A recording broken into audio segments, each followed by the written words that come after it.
Hello everyone, আসসালামু আলাইকুম। কেমন আছেন সবাই? ইমান এবং স্বাস্থ্য, আশা করি সবাই অনেক ভালো আছেন। আপনারা দেখতে পাচ্ছেন আমি কোথাও যাচ্ছি। ইয়েস, একমাত্র ছোট ভাইয়ের বউকে আনতে যাচ্ছি। আচ্ছা, আল্লাহ হাফেজ। আল্লাহ হাফেজ।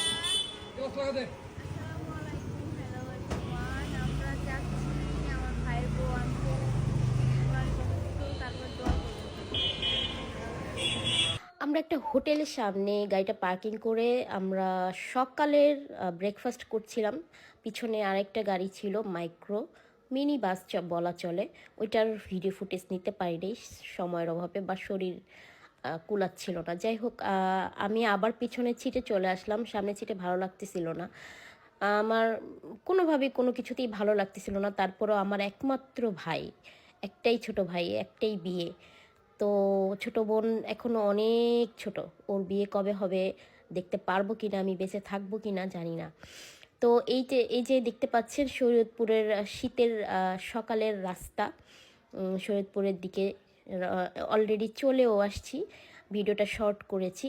তো শরীয়তপুরের যে একটা ব্রিজ থাকে, ওই ব্রিজের উপরে আমরা কিছুক্ষণ দাঁড়িয়ে একটু রেস্ট নিচ্ছিলাম। আমার ভাইকে একটু বললাম তুই দাঁড়া, একটু ছবি তুলে দিই।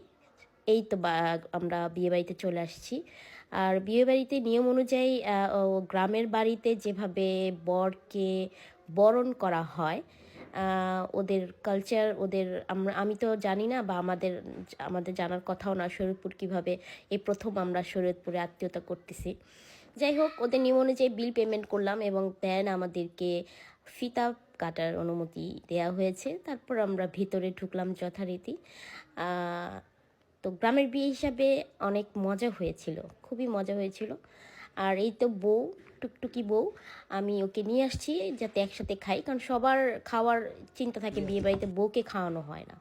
আর আমাদেরকে খাবার দেওয়া হয়েছিল ইলিশ মাছ ভাজা, আইন মাছ ভুনা, আর বাকি যেগুলো রোস্ট, টিকা, বিফ, গরুর গোস্ত, সব কিছু বাকি, মানে সব কিছু অন্য অন্য নিয়ম অনুযায়ী। বাট আমাদের এর জন্য এক্সট্রা করা হয়েছিল, আমরা যেহেতু মাছ খাবো গ্রামের, সেজন্য মাছ করেছিল 2 আইটেমের। আইড় মাছটা খুবই মজা ছিল, ইলিশ মাছটাও মানে টাটকা টাটকা ভাজা ছিল, খুবই মজা ছিল।